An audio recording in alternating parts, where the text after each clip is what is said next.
and welcome to the MDS Podcast, the official podcast of the International Parkinson and Movement Disorder Society. I'm Mitra Afshari. I'm an associate editor of the podcast series, and I'm your host today. And today I'm very excited to be joined by two incredible clinician researchers from Seoul National University in South Korea, Dr. Jung Shin, and his long-standing mentor and chief of the Movement Disorder Division, Dr. Beomseok Jeon, Professor BJ, as they like to call him. And Dr. Shin and Dr. BJ are the first and senior authors of the research article we'll be discussing today called Waveform-based Analysis of Head Tremor Using a Markerless Tracking Algorithm with 2D Video, Evaluation of Sinusoidality and Rhythmicity. This article was published this past August 2025. Jung, it's great to have you on the podcast again today. You've become a regular. And Dr. BJ, it's really an honor to have you here today. So, my first question for you both, and either of you can chime in on this, I wanted to ask you, how did you come up with the idea of doing this study? Was this something that you had been thinking about for a while, or did you come across the new technology, the video-based algorithm, and thought that this might be a good use for it? Or were you inspired by a particular patient encounter? This problem all started when I joined dystonia tremor working group, which was organized by MDS, which was to specifically work on this problem, dystonic tremor. This working group was headed by Gina and had many experts like Alberto Albanese, Alfonso Vassaro, Sanjay Pandey, Rick Harmick, Mari Bidaye, Marisa Thyssen, Asep Scheidt, Roger Elby, and Victor Fong. And one of the members was Mark Hallett, who passed away several weeks ago, who made a great contribution to this work, making many good comments and sending patients videos to us.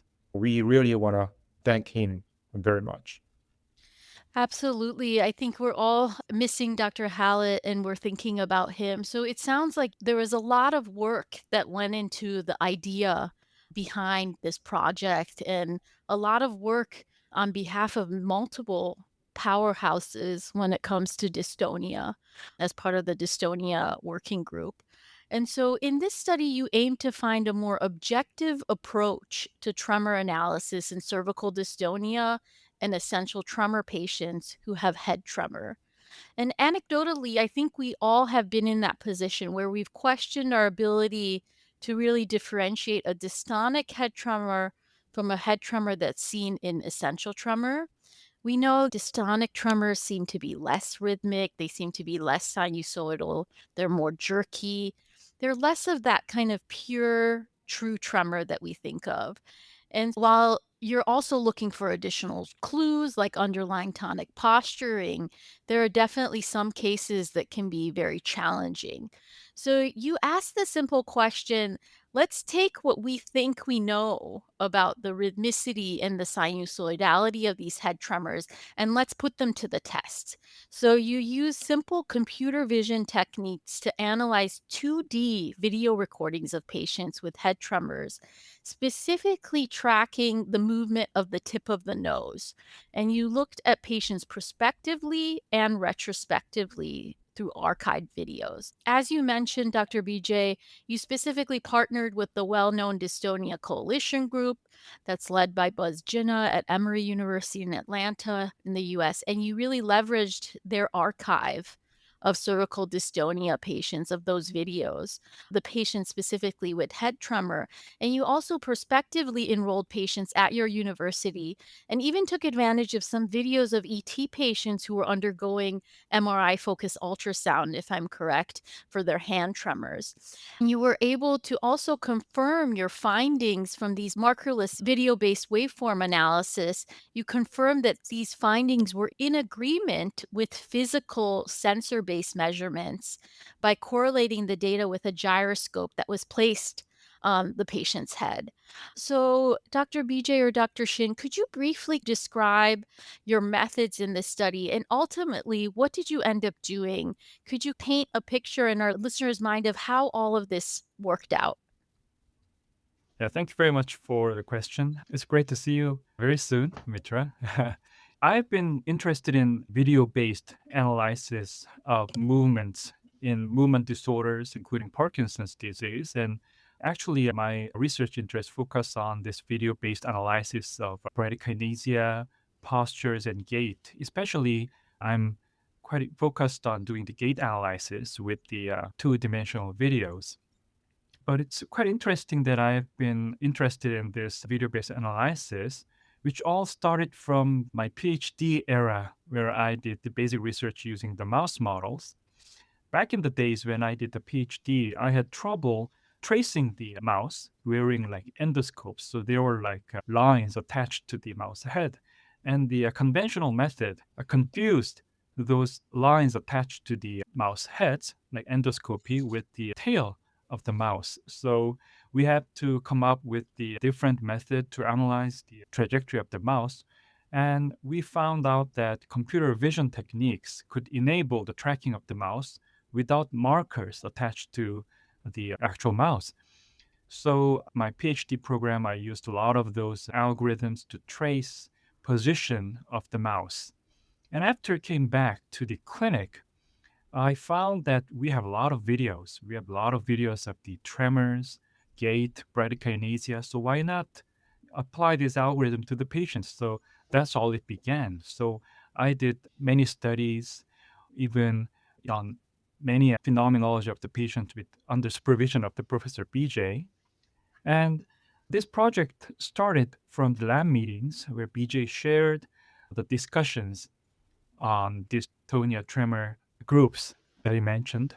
Although there are a clear definition of the tremor and dystonia, but when it comes to the actual phenomenology of the patients, there could be a lot of disagreement because whether we perceive rhythmicity and sinusoidality are quite subjective. So BJ mentioned why not measure those sinusoidality and rhythmicity with the video-based algorithm because it reflects what because it's a video analysis. Okay, so he mentioned that it would be very beneficial. So this project started with the hypothesis driven way, not the data driven way. So it was very clear to measure sinusoidality and rhythmicity, not the whole comprehensive feature of this tremor.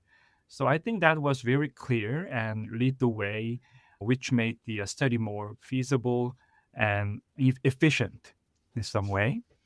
So that's why we measured only the nose tip of the head tremors, because if we were to analyze the many comprehensive features of the head tremors, we might have to use three-dimensional method because head tremors goes in the three-dimensional way.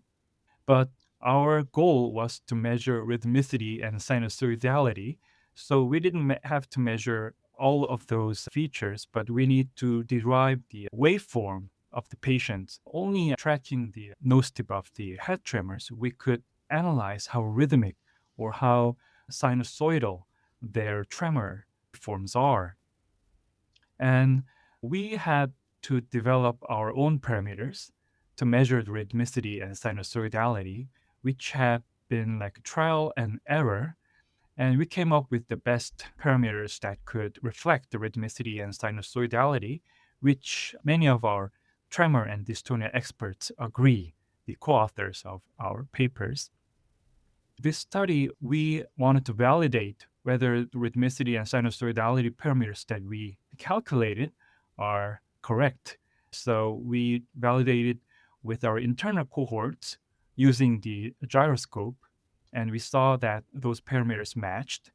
And from the start, we used like the high frequency, no, high frame rate videos, 240 frame per second videos, because we wanted to make sure that we couldn't have like the aliasing effect. Because when you video record the patients with tremors with the low frame rate, then the analysis mislead to the different frequencies of the actual tremor. So we used 240 frame per second videos, but we eventually found that even with the 30 frame per second, when we downsample those videos, it still showed a good agreement with the gyroscope. Yeah. So we wanted to test this algorithm to the many videos, not from our own center, but videos from around the world. And the Dystonia Coalition gave a lot of support of sharing those videos, not only the cervical dystonia patients, but also the essential tremor patients. And that's how we showed the distribution of the rhythmicity and sinusoidality in the cervical dystonia and essential tremor patients.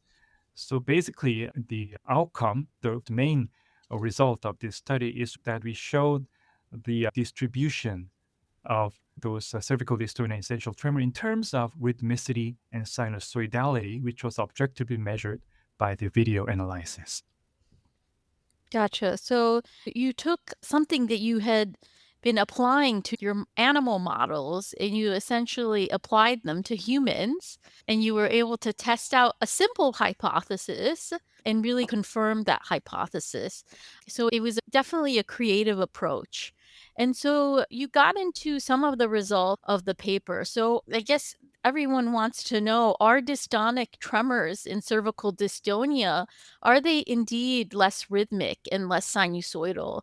Did it seem like your results fit with that hypothesis? Of course, yes. Head movements in cervical dystonia or was less rhythmic and less sinusoidal in many cases.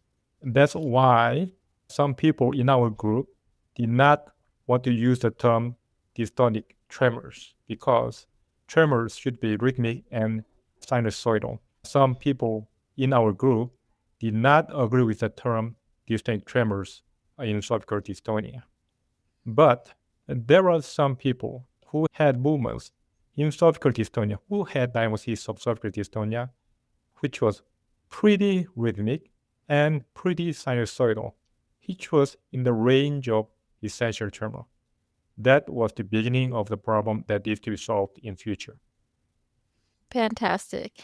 And did you find that the tremor amplitude specifically influenced your results? I think that was one of the variables that you looked at specifically.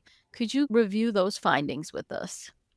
Yes, indeed. It had to do with the amplitude. And we had a lot of videos that we analyzed, and we found that there are patients with the large amplitude, and there were patients with the small amplitude. And we found that those sinusoidality and rhythmicity index correlated with the tremor amplitude. If the tremor was amplitude was large, they tend to be rhythmic and sinusoidal, but in the lower amplitude group, they tend to be less sinusoidal and less rhythmic.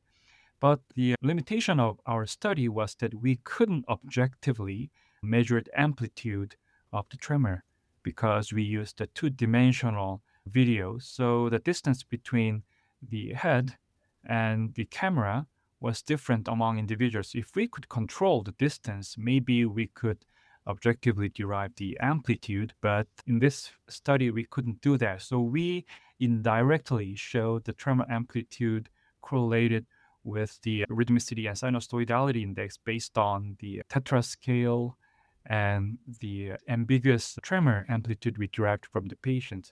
But this has been studied in the previous study, including many researchers, including Dr. Asif, showing that indeed tremor are correlated with their sinusoidality and rhythmicity of the tremors. So even though there was some limitation as to how you derive that data, what you did find did seem to fit with previous studies with respect to the tremor amplitude. So there's definitely something there. One interesting finding was that in the cohort for the ET patients, while there was higher rhythmicity and sinusoidality, which was more indicative that it was essential tremor, there was less accuracy between the quote unquote video-based diagnosis and the actual clinical diagnosis. So that diagnostic accuracy was about 64% when it came to ET compared to about 82% when it came to cervical dystonia head tremor. What do you make of this finding? Again, cervical dystonia has less rhythmic, less sinusoidal head movements. And that was very clear. That differentiates cervical dystonia from other tremor disorders. But some patients with cervical dystonia had a rather rhythmic, rather sinusoidal movements, which was close to essential tremor.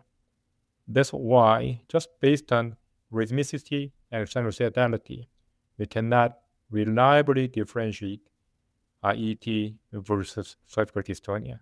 That's the problem. That has been the problem that whether cervical dystonia patients can have rhythmic sinusoidal head movements that can be called tremors. Absolutely. And that's the challenge that brings us back to why these investigations are done. So, putting all of this together, what do you think is the take home message from this investigation? It seems like ET and cervical dystonia head tremors are definitely all on a spectrum, right? How would you summarize the take home message from your study today?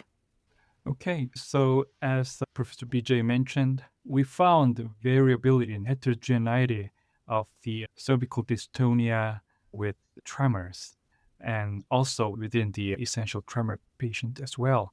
I think this study offers that in real world where clinical phenomenology could be like subjectively measured and it's quite difficult to be agreed on even on experts. So there were quite interesting paper by Alan Lewis that using the videos of 5 patients and they asked 7 MDS experts to diagnose is this essential tremor or dystonic jerky dystonia. And all the experts diagnosed those patients within different phenomenology. Some expert said all of those patients are jerky dystonia, and some experts said they're all essential tremor patients, and other experts were in between. So we can see in the real world, it would be very difficult, even we have the definition of each phenomenology, it would be very difficult. So I think in that terms, using the objective measures could give the clue, hint to solve these discussions and controversies. So I think it would be very difficult to just dive into the certain phenomenology based on only using rhythmicity and sinusoidality. We could have the objective measure, but with this, we could use other clinical hints like the sensory trick or postures.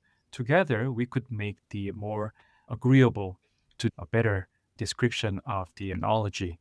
For me, I think is to utilize the most recent advanced digital technology with the description of the symptoms could be very helpful in many ways. We could have like distribution as shown in our results table, and we could start discussions from there. So that's what we wanted to propose to the field in terms of this tremor. One of the things that we have done relatively novel in this study that we derived the sinusoidality index. The rhythmicity index had been studied, and there were many parameters that were developed over the years, but the sinusoidality index was newly proposed in this study. And the reason why we could do it was that we used the video-based analysis. We could actually have the waveform of the tremor.